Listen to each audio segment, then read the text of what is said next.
nakikita mo po ang puso ng bawat isa na handang makinig sa iyong mga salita at nakahanda kami para matanggap ang pagpapala na inilaan mo sa amin sa araw na ito. Dalangin ko, Diyos, na maging bukas ang aming puso at isipan na ang mga salita mo na aming maririnig ay hindi lang po namin maririnig, kundi ito ay malalakaran namin. Ito ay mapangyari sa aming buhay at makikita namin, Panginoon, na kami po ay patuloy na pinagpapala dahil ang mga salita mo ang siyang patuloy na kikilos sa aming buhay. That we will not be moved, Lord, but we will be transformed by your word today. Thank you, God Almighty, that our life will never be the same again as we continually abide and remain in you. Thank you, God Almighty, for everything. We give you glory. We give you honor, thanks, and praise. In Jesus' name, amen. Ayan, pwede na po tayo umupo at dahil andyan na po ang ating title, nandyan na po, makikita natin sa ating screen. Itutuloy lang po natin, mga kapatid, yung ating series, topic series, which is about divine connection. Divine connection to riches and prosperity. At balikan po natin yung ating key verse kanina na binasa, lahat po, sabay-sabay nating basahin in John chapter 15, verses 5 to 7. I am the vine, you are the branches. He who abides in me, and I in him bears much fruit. For without me, you can do nothing. Ano daw? Without the Lord's help, we can do nothing. Tuloy po natin, if anyone does not abide in me, ibig sabihin, pag tayo po ay disconnected kay Lord, He is cast out as a branch and is withered. Ayaw po natin na itong maging kapalaran natin, mga kapatid. Amen po? And they gather them and throw them into the fire, and they are burned. We are destined to heaven. Tama? Hindi po tayo papayag na tayo ay makas out. And we will not be thrown into the fire and be burned. Amen?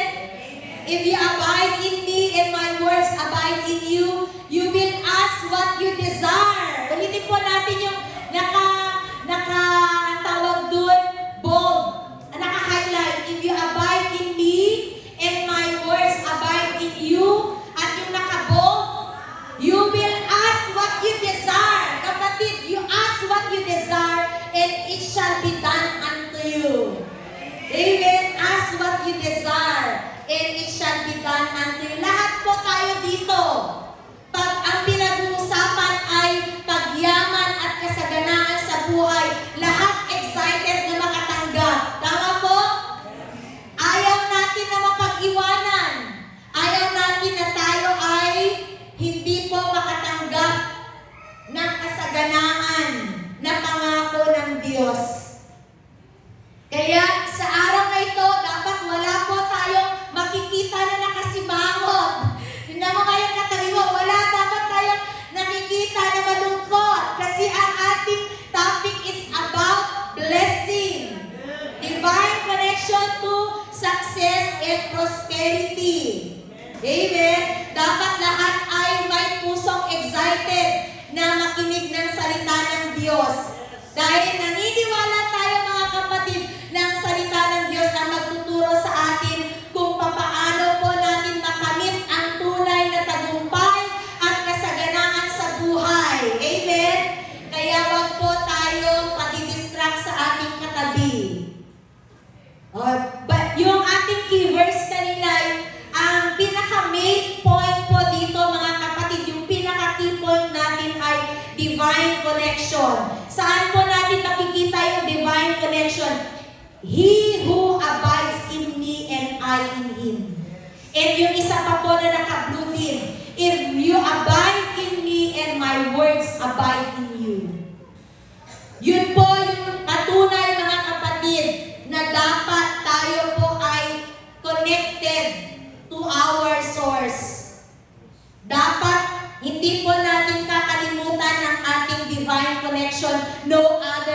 Lord Jesus, who is the source of everything that we have right now.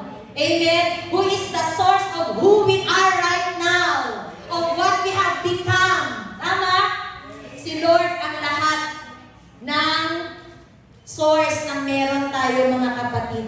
Without divine connection, there can be no true prosperity and success. Do you agree? Napakalinaw po sa ating key verse na kapag ang sanga ay nakahiwalay sa puno, ano po ang mangyayari? Hindi po makakapamunga.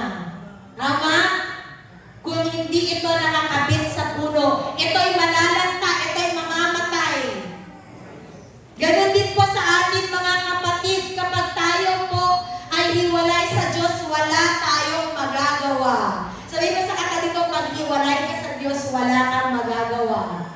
Kahit ikaw pa yung pinakamatalinong tao, wala kang magagawa if you are disconnected from the true source.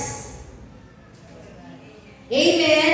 Magtagumpay man tayo sa buhay, ngunit ang tagumpay o yaman na meron tayo ay pansamantala lamang, hindi ito magtatagal. It will not last long until eternity. Tama? Kaya tingnan yung katabi mo, mapalad yan dahil ang dami ng pinagdaanan ng church na ito, nananatili pa rin yan, konektado kay Lord. Amen? Mapalad po ang bawat isa dahil until now, we are still connected to our Lord Jesus. At yung pangako po niya, you will ask what you desire and it shall be done unto you. Amen? Kaya habang tayo po, mga kapatid, ay patuloy na makikinig ng salita ng Diyos, ngayon palang isipin mo na yung ide-desire mo. At mamaya, we will receive the desire of our heart as we declare the promise of the Lord in our life. Amen? Kasi pangako ng Diyos, you will ask what you desire and it shall be done unto you. Si Lord Jesus mismo po ang nagpangako na lahat ng dinedesire mo. Kaya napakaganda, mga kapatid, na we are connected to the vine, to the source. Bakit? Kasi lahat ng dinedesire po natin, pag connected tayo kay Lord, sigurado, mga kapatid, hindi po tayo mapapahama. At yung desire ng puso natin, ipagkakaloob yan ng Lord kasi you are connected to Him. Amen? Pero pag nakahiwalay ka, kahit mag-desire ka, hindi yan mapupunta sa'yo kasi wala ka sa source. Hindi dadaloy sa'yo yung pangako. Amen? And it has been prophesied by our speaker during the anniversary na open ang access natin sa heaven, mga kapatid. Amen? We have an open access to heavenly blessings. 24/7 po available yung access natin. Walang cut-off. Hindi katulad ng ATM na pagsahuran na offline. Amen? Pero ang access natin kay Lord, mga kapatid, always available yan. 24/7. At ang blessing ni Lord ay hindi po nagkakaroon ng shortage, kundi unlimited, overflowing. Amen? Kaya kailangan ang gawin natin, we remain to the source. Dapat connected tayo kay Lord. At kapag connected tayo kay Lord, at gusto nating matanggap lahat yung pangako na nandiyan sa kanyang salita, dapat meron din tayong willingness na lakaran at isapamuhay yung nire-require ni Lord na principle niya to success and prosperity.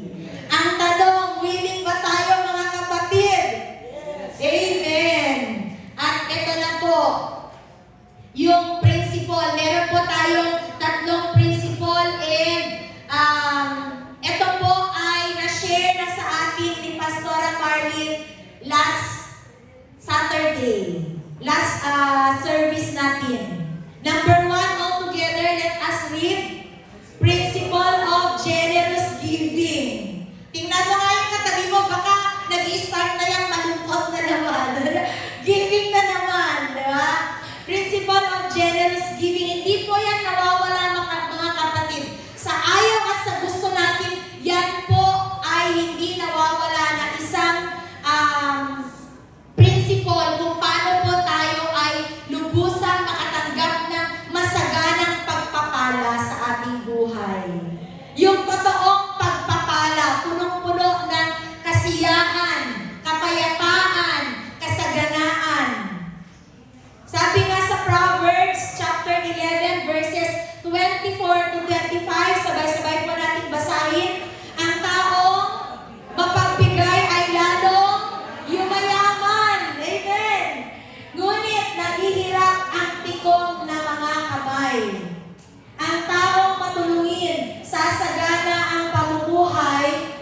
Amen? Maging blessing muna tayo para tayo po ay makatanggap ng pagpapala. Nauuna ang giving bago ang blessing. Amen? Ano po yung kaya nating ibigay? Marami po mga kapatid. Maraming tao ang naghihirap dahil nakafocus sila sa kung ano yung gusto nilang ma-receive, hindi kung ano yung pwede nilang maibigay or maitulong. Maraming tao na ang puso nakasentro sa mare-receive ko, yung mapupunta sa akin, mabe-benefit ko. Pero hindi nila nakikita kung ano yung pwede nilang maitulong, pwede nilang maibigay. Kaya sa araw na ito mga kapatid, lakaran natin yung principle na nais ng Diyos na lakaran natin.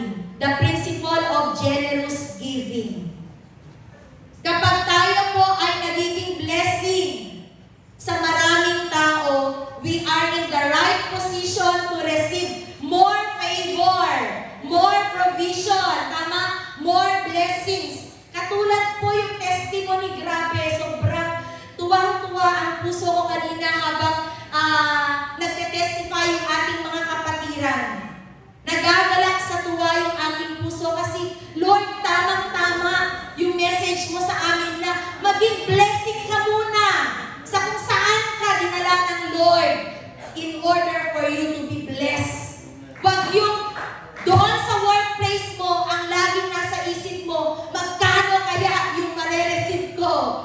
Diba? Dapat ang isipin natin, ano ang kaya kong magawa? Ano ang pwede kong maitulong para ako ay magsilbing pagpapala? Amen? Ganon din po sa church na ito. Yun dapat ang laman ng ating puso. Papaano ako makapagbigay? Ano ang pwede kong maibigay? Anong meron ako na pwede kong ibigay? Amen po mga kapatid. Kaya grabe lang.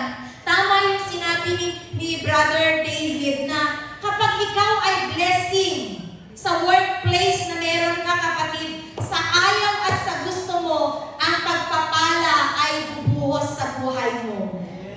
Wala pong makakaagaw dyan at walang makakapagsara. Amen? Grabe po lang yung favor and provision ni Lord na kapag tayo po ay nagsilbing blessing sa ibang tao, believer man yan or unbeliever, si Lord ang magbe-bless po sa atin. And it's a short testimony na nung nag-conduct po kami ng medical health awareness sa Pioneering Linao, nagkaroon po kasi kami ng initiative sa buong team na sulatan po ang Department of Health para po mag-ask po kami ng mga pwede namin ibigay sa lahat ng mga attendees namin na mag-a-attend ng medical awareness. Kasi during the first time po na nag-conduct kami sa De Iro Street, nakapag-avail po kami ng mga free vitamins kasi nagsulat lang po kami sa Department of Health kasi naka-align naman po yung goal nila sa goal natin na helping those who are in need, lalong-lalo na sa hindi lang po sa spiritual, kundi maging sa physical na aspect ng kanilang buhay. So, yun po, nag-letter po kami noong month of August.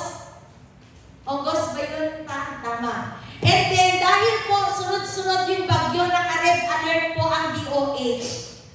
And alam niyo po yung letter namin, kasi nga naka-schedule ang aming medical awareness ng, July 27. Wala po kaming na-receive sa DOH kasi nga po ay naka-red alert sila. So hindi po dumating yung mga request namin on the day ng aming medical awareness activity. Pero hindi po kami nawalan ng pag-asa. That following week po ay kinausap ko yung aking co-teacher na may kapatid na nagwo-work sa DOH. Alam niyo, pag blessing ka sa workplace mo, kung ano man yung favor mo kapatid, walang makakatanggi sa sir, makakapag-avail kaya kami dun sa request namin kasi tapos na yung aming medical awareness. Pero sinabi kasi namin sa mga tao na nag-attend, ang dami pa man din nila, more than 100, na mag-antay lang kami sa availability ng mga request namin na mga goods, sabi ko mga supplements or kung ano man yung pwede nilang maibigay. And then sabi niya, sige, hayaan mo Ma'am Rem at tatawagan ko siya. Etong co-teacher ko na kasi ito ay every time na nag-a-ask siya ng help sa akin, never siyang makarinig ng complaint. Kahit busy ako, gumagawa ako ng paraan para isingit yung mga pinapagawa niya. Like for example, kapag gawaan ng periodic exam, kapag nag-e-enroll po kasi sila, ang aming periodic exam ay dumadaan sa mga assessment team. At kapag yung layouting, grammar, may mali dyan, ilang beses pong bumabalik sa amin yung aming mga test questions. Kaya ang ginawa niya, nung first na pinakita niya pa lang dun sa isang mag-a-assess yung test question niya, ayusin mo yan kasi alignment pa lang bagsak na. Pangit na. Dapat pag ipasa mo na yan, wala nang revision. Automatic na sa principal's office para agad na. Diretso na sa duplo.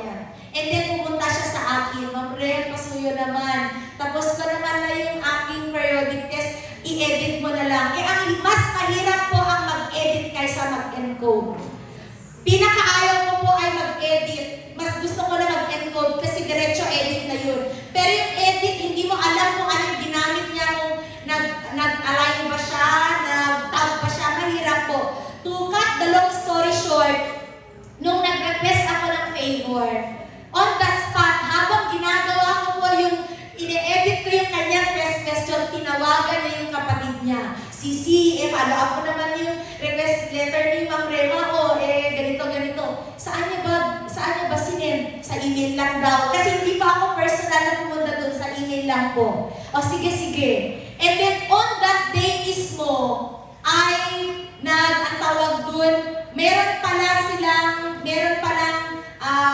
response ang DOH. Hindi ko lang siya nabuksan, pero ang ibibigay lang po ay mga herbal soap.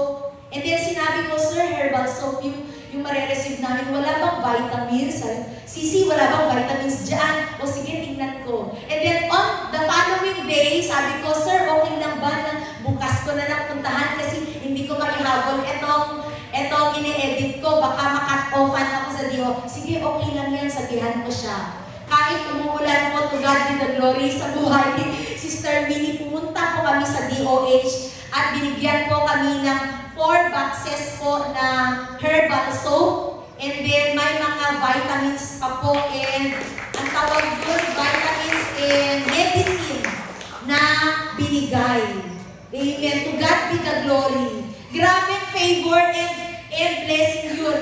Kasi hindi lang po isang piraso ang naibigay namin sa mga recipients, kundi marami, tuwang-tuwa po yung mga nag-attend. Kasi ang dami po nilang natanggap na mga herbal soaps and mga vitamins and medicines. At nakapagbigay pa po tayo sa Team Bagao para naman sa kanilang medical awareness na gagawin. Grabe po. Kasi kung tutuusin mga kapatid, yung herbal soap na yun, sabi ni Sister Miley, ate, ito yung pinag-OJT yan ba? Tama ba, Sister? Na pharmacy, sabi, ang tawag doon, company, manufacturing company. Grabe ito, pag bilhin mo to sa labas, mahal to, sabi niya. Imagine po, yung favor and provision ni Lord. Kaya let us become a blessing. Saan man tayo nilagay ng Lord. Amen? Katulad po yung ginawa ni Brother David, huwag po natin ikahiya na tayo ay Kristiyano. Amen? Minsan tayo na lang po ang bumibigay minsan kasi yung ginagawa po ni Brother David, yun din po yung desire ng puso ko na Lord, gamitin mo ako as a blessing sa kung saan mo ako nilagay. Maraming mga bata ang pumupunta sa akin.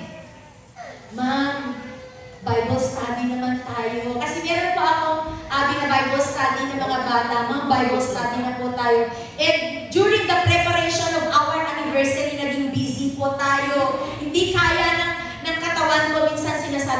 mag-send na lang ako ng mga Bible. Alam mo, Bible verses para ma-encourage kayo. Mas maglagay na lang ako ng konting mga encouragement. Kasi araw-araw gusto nila na mag-Bible study. Minsan nakakauwi po ako ng past 5. And grabe lang yung joy sa puso. Amen? Grabe po mga kapatid. Yung puso dapat natin ay isipin natin kung papaano tayo maging help sa iba. Ganon din po mas lalo sa ministry ni Lord. Amen? Kasi ang pinaglilingkuran natin ay ang Diyos na tapat sa kanyang mga pangako. Amen? How much more kapag binigay natin kung ano yung meron sa atin, our time, our service, and our resources to the Lord. Amen? Yung pangako ng Lord in Malachi 3:10, sabi diyan, generosity is the divine principle of multiplication. Makikita po natin yan, yung pangako na yan na if you give generously, yun po yung susi para matanggap mo yung multiplication of blessing, abundant blessing, overflowing of blessing, that there will be no room enough to receive it, na wala nang paglalagyan. Amen? Sabi dyan, Malachi 3:10, bring all the tithes into the storehouse, that there may be food in my house, and try me. Now in this, says the Lord of hosts, if I will not open for you the windows of heaven and pour out for you such blessing that there will not be room enough to receive it. Grabe pong pangako ng pagpapala, siksik, liglib at umahapaw. Wala nang paglalagyan. At ang susi lang po mga kapatid is the principle of giving. If we give the 10% of our income to God, He promises to bless the remaining 90%. Even up to the last money that we have, kapatid, it will be protected from any kind of devourer. Amen? Kaya wag tayong manghinayang na ibigay sa Lord ang para sa Kanya. Wag kuri-kuri. Sabi ni Pastora, wag kuri-kuri. At pagdating sa giving, every time na giving ang pinag-uusapan, huwag tayong malungkot. There must be joy in our heart. Huwag tayong mainis. Yan na naman, giving na naman. Natapos na nga nung last Saturday, may continuation pa pala. O, diba? Huwag tayong magagalit kapag ang pinag-uusapan patungkol sa pagbibigay. Amen? Kasi nga, ano po yung sabi sa 2 Corinthians 9, verse 7? Altogether, let us read. So let each one give as he purposes in his heart, not grudgingly or of necessity. For God loves a cheerful giver. Amen? God loves a cheerful giver. Magbigay ang bawat isa ayon sa itinasya ng kanyang puso. Kaya yung giving, it's heart matter. Di ba? Heart matter yan, mga kapatid. Huwag mabigat sa puso. Huwag mabigat sa loob. O dahil sa kailangan o napipilitan. Kailangan kasi worker ako. Worship team ako. Di ba? Kapatid, hindi dapat ganun ang puso ng bawat isa sa atin. Sapagkat iniibig ng Diyos ang nagbibigay ng masaya. Tingnan mo kayo kapatid, yung katabi mo kung masaya na rin yan. Di ba? Baka nakasimangot na. Masaya, praise the Lord. Kasi mga kapatid, wala pong unang nag-set ng pinaka-greatest example ng pagbibigay kundi ang ating Diyos Ama. Amen? Our giving to the Lord is a reminder that we own nothing. Kaya paulit-ulit po itong giving na ito para ipaalala sa atin na walang sayo, Rema. Walang sa atin, wala tayong pag-aari. We are just steward. We We are just managers. Why sabi mo sa katabi mo, manager ka pala, kahit walang trabaho yan. Manager yan, di ba? Manager of God's resources. Sabi dito, when we give, it connects us to God's character. Di ba? Pag tayo pala ay nagbibigay, it connects us to God's character. And when we are connected to God, our heart reflects God's heart. Kasi ang ating Diyos Ama ay mapagbigay. Eh kung tayo ay nagbibigay, nagre-reflect yung heart ni Lord sa atin. Amen. Tingnan mo nga kung nagre-reflect yung heart ni Lord sa katabiwang kapatid. Diba? We must be God's reflection. We must be a reflection of God's heart, mga kapatid. Everything that we have right now comes from the source.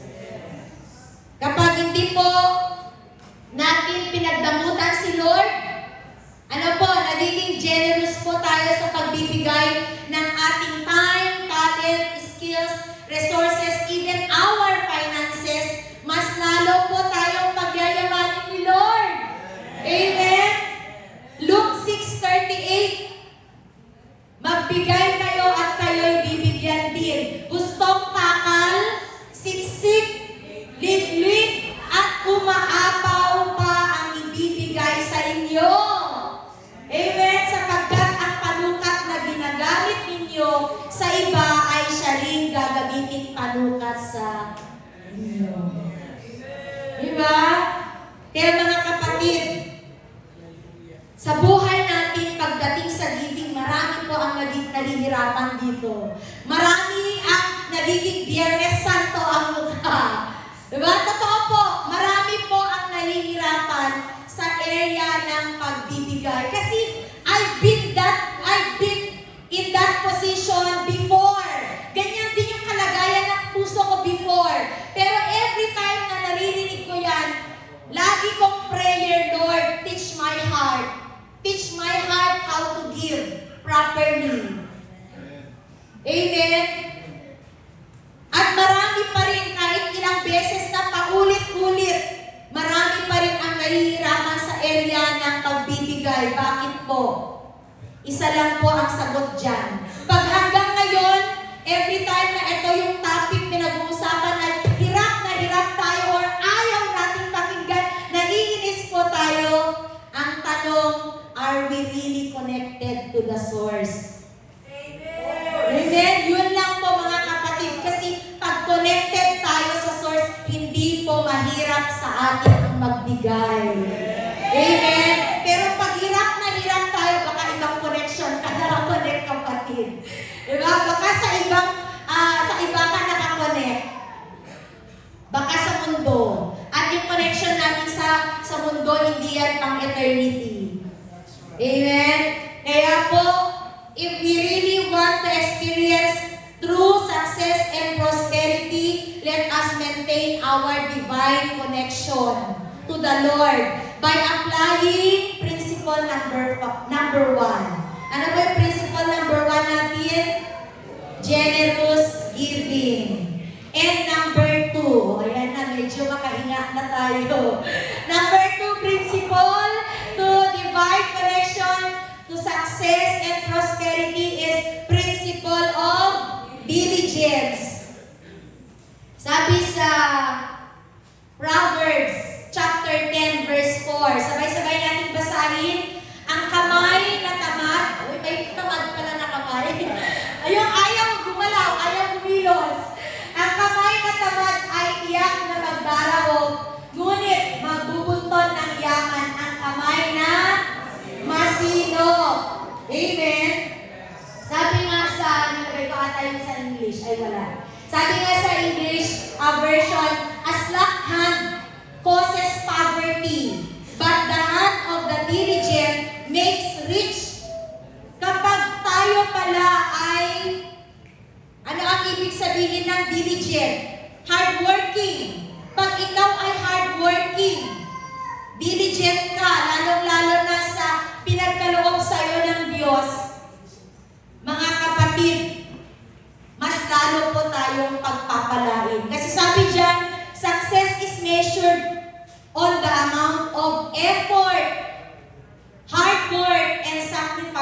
we poured out on something. Hindi dun sa amount na meron ka, nasusukat ang tagumpay at pagpapala, kundi doon sa amount ng effort, hard work, and sacrifices na nilalagay mo sa kung ano ang meron sa'yo. Amen? Success depends on our action to work out. It depends on the value of our labor. Kaya kung hardworking ka sa ministry ni Lord, hardworking ka sa vineyard ni Lord, kapatid, expect for the great return of reward.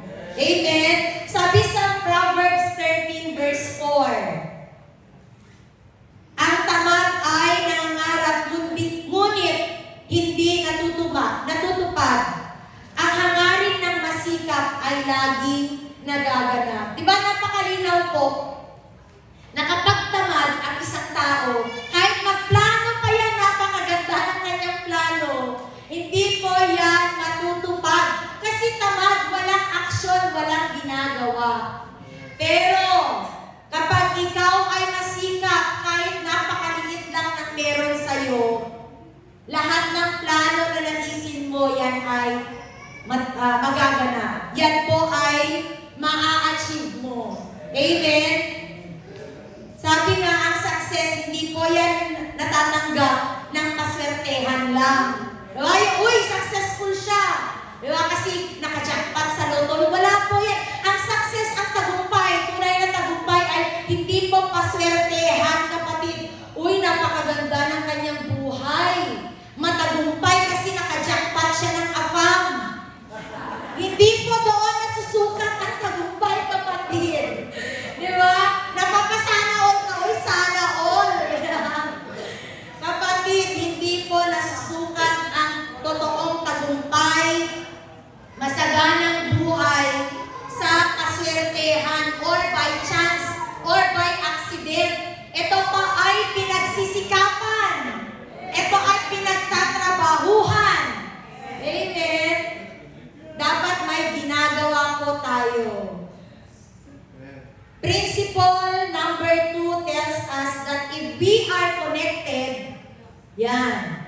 Sabay-sabay pa natin basahin. If we are connected to God, we will become fruitful, we will be productive, everything that is entrusted to us will grow, it will be multiplied and produce abundance. The key is to remain diligent. Diba? Sabi nga doon sa key verse natin kanina, if you remain in me and my words remain in you, you bear much fruit. Ikaw ay mamumunga ng sagana. Amen? Ang susi, kapatid, ay let us be diligent. Let us be diligent. Kung ano yung binigay sa atin ng Diyos, pinagkatiwala niya sa atin, dapat maging diligent, hardworking tayo na ito ay pagyayamanin pa. Ito ay palalaguin pa natin. Amen? Tandaan po natin that success and prosperity is not achieved by human effort alone, but by divine guidance and intervention. Nakikita po yan in Deuteronomy chapter 8, verse 18. Sabay-sabay natin basahin. Subalit, alalahanin ninyong si Yahweh na inyong Diyos ang nagbibigay sa inyo ng lakas upang yumaman kayo. Ginagawa niya ito bilang pagtupad niya sa kanyang pangako na inyong mga ninuno. Diba? Sa inyong mga ninuno. Pangako ng Diyos na tayo ay magkaroon ng buhay na kasiyasiya, punong-puno ng kasaganaan at kapayapaan. Ang kailangan, mga kapatid, ay palaguin natin ito. Maging masipag tayo. Amen? Our human effort is not enough. Kailangan tayo ay connected pa rin sa source. Amen? Huwag natin kakalimutan na kahit gaano pa tayo kalakas, yan binigay ng Lord sa atin, let us always remember na we will remain connected connected to the source. Kasi si Lord ang magbibigay sa atin ng lakas para palaguin, pagyamanin, kung ano man ang pinagkatiwala sa atin. Amen? At sa buhay natin, sa lahat ng ating mga plano, huwag po nating kakalimutan at isasantabi ang Diyos ng tagumpay. Walang iba kundi ang ating Panginoong Jesus. Kasi kapag nasa atin ang Diyos ng tagumpay, sigurado, 100% ikaw ay magtatagumpay. Jeremiah 29:11, let us all recite, sapagkat batid kong lubos ang mga plano ko para sa inyo. Si Lord mismo ang nag-declare yan sa atin, mga kapatid. For I know the plans I have for you, declares the Lord.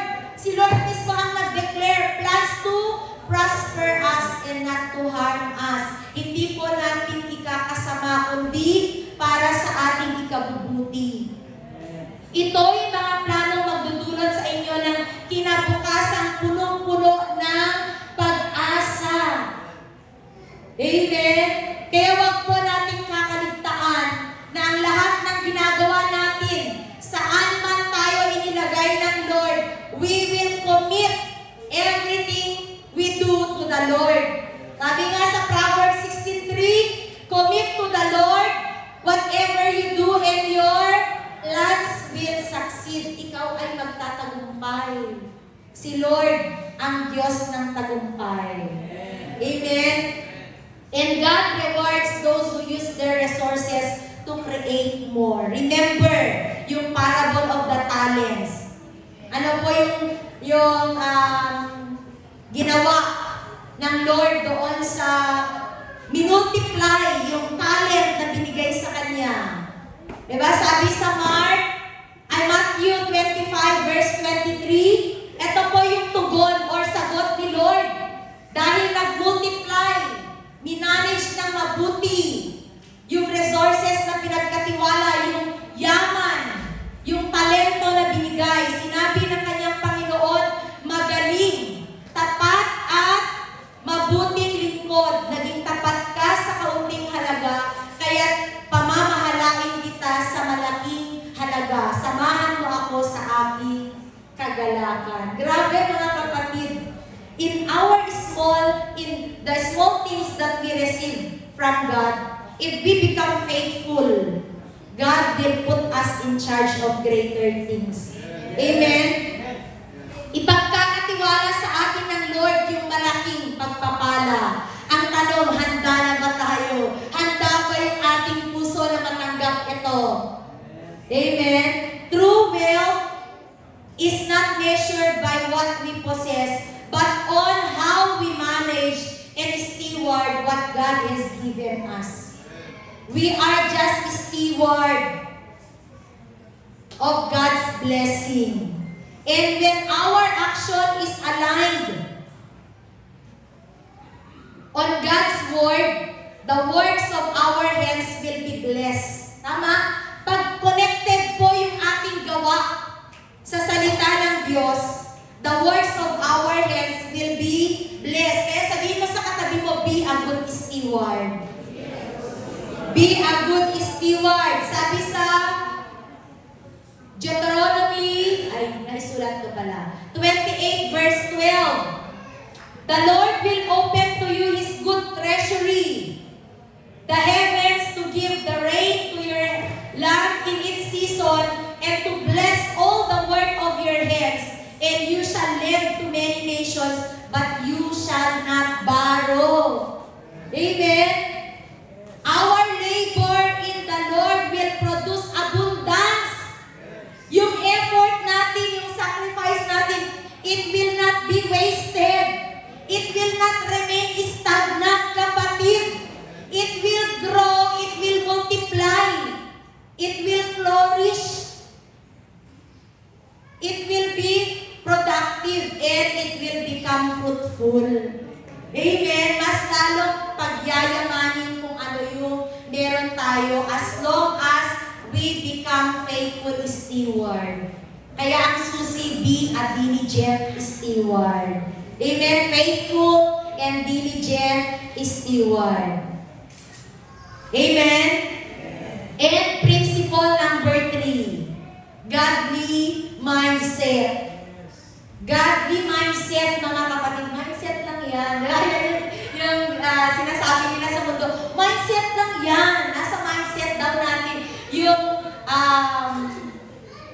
tagumpay at pagpapala is a matter of our mindset. Dapat godly yung mindset natin. Altogether, let us read Proverbs 4:23. Be careful how you think. Your life is shaped by your thoughts. Ang buhay na meron tayo, mga kapatid, ay reflection daw kung ano ang iniisip mo. Amen? Lahat ng kilos, lahat ng galaw na meron tayo, ito ay sumusunod kung ano ang dinidikta ng isip mo. Puso at isip, kung paano tayo mag-isip. Kaya kung puro negative yung nasa isip mo, hindi mo pa nasusubukan, yun ang mapangyari sa ating buhay. Tama?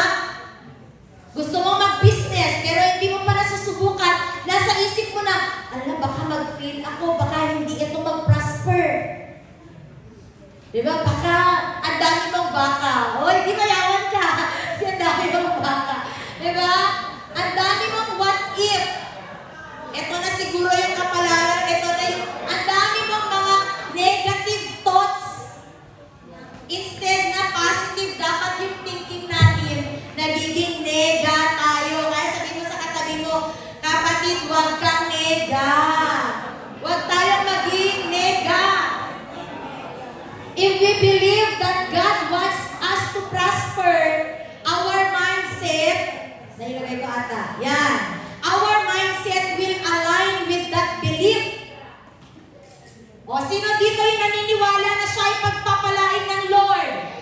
Amen. Dapat yung mindset natin naka-align dun sa belief na yun. Sa kung anong faith meron ka. Because that belief paved the way to success. Yan po ang mag-guide sa'yo sa daan ng tagumpay. Amen?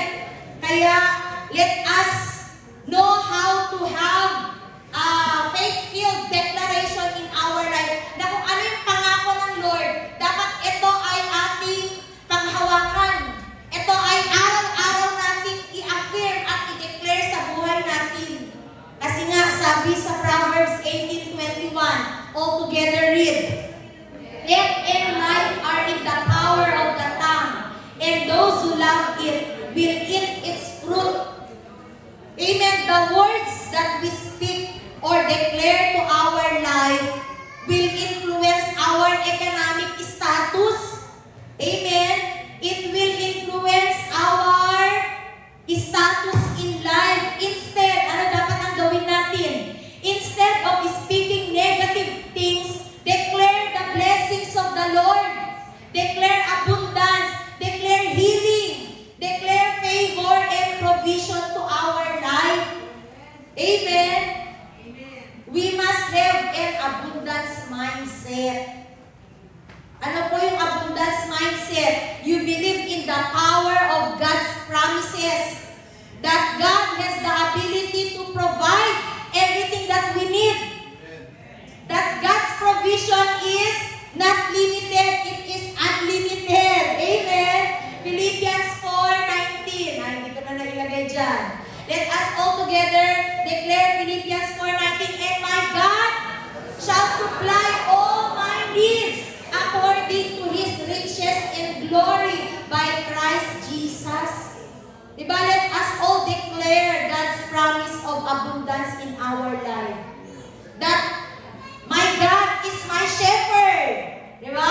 The Lord is my shepherd. I shall not want. I shall not lack any good thing. Diba? Kasi si Lord ang magpo-provide. Alam niyo mga kapatid, nung tinuruan ako ng Lord na magbigay, nilalakaran ko na i-apply ko itong principle of declaration in my life. Kasi, I know and I believe that our God is our greatest supplier, our provider. Kaya, up to last money, lagi kong sinasabi, our God will supply all our needs. Lord, we live by faith and not by sight. We declare your promises over our life that we will not lack anything.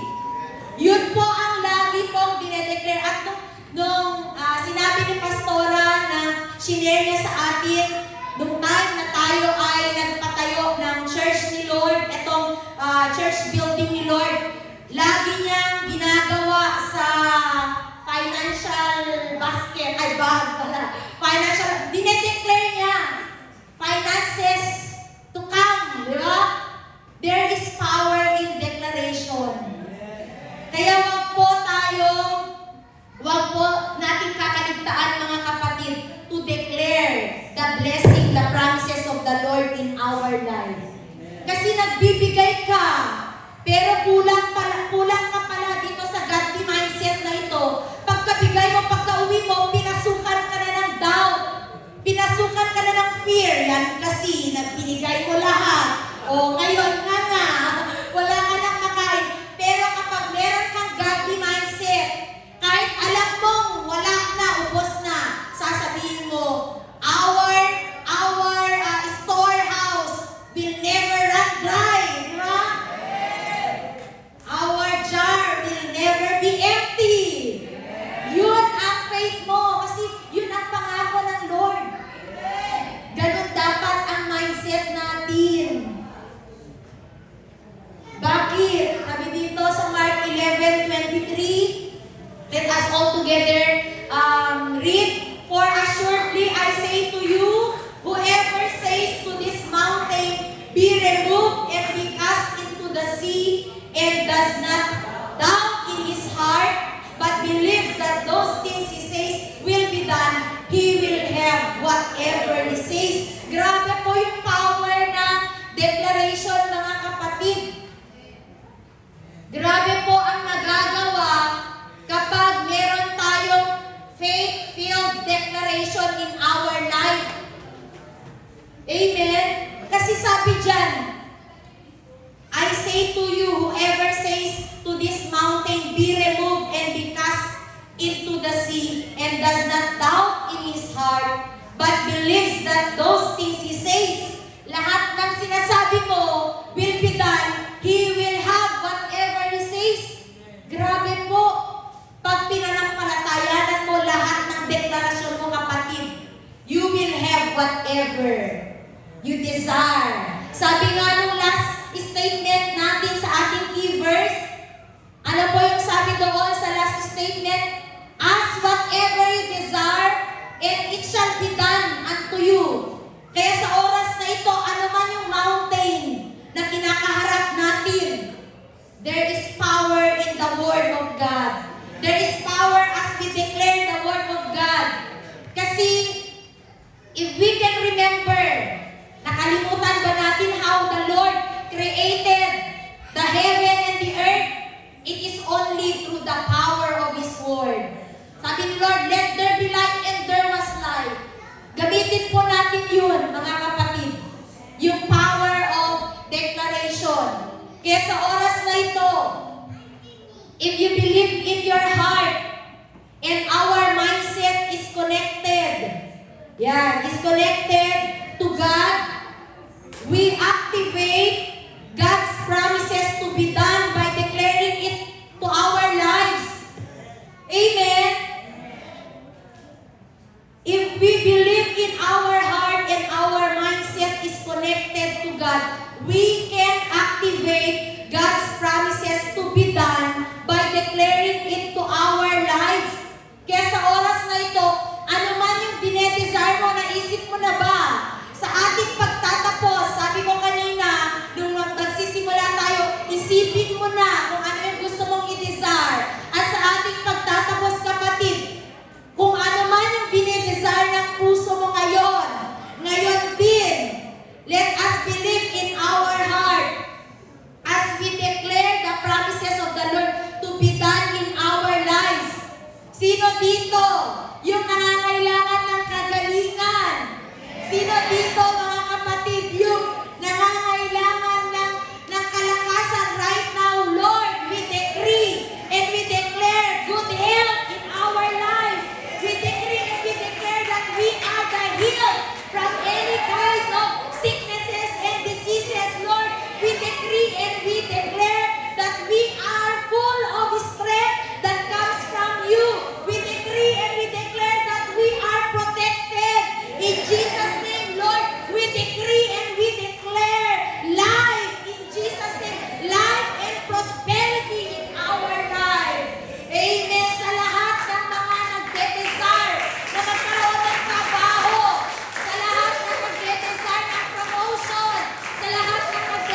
success, victory, and breakthrough in all areas of our life, spirit, soul, and body, financial and material.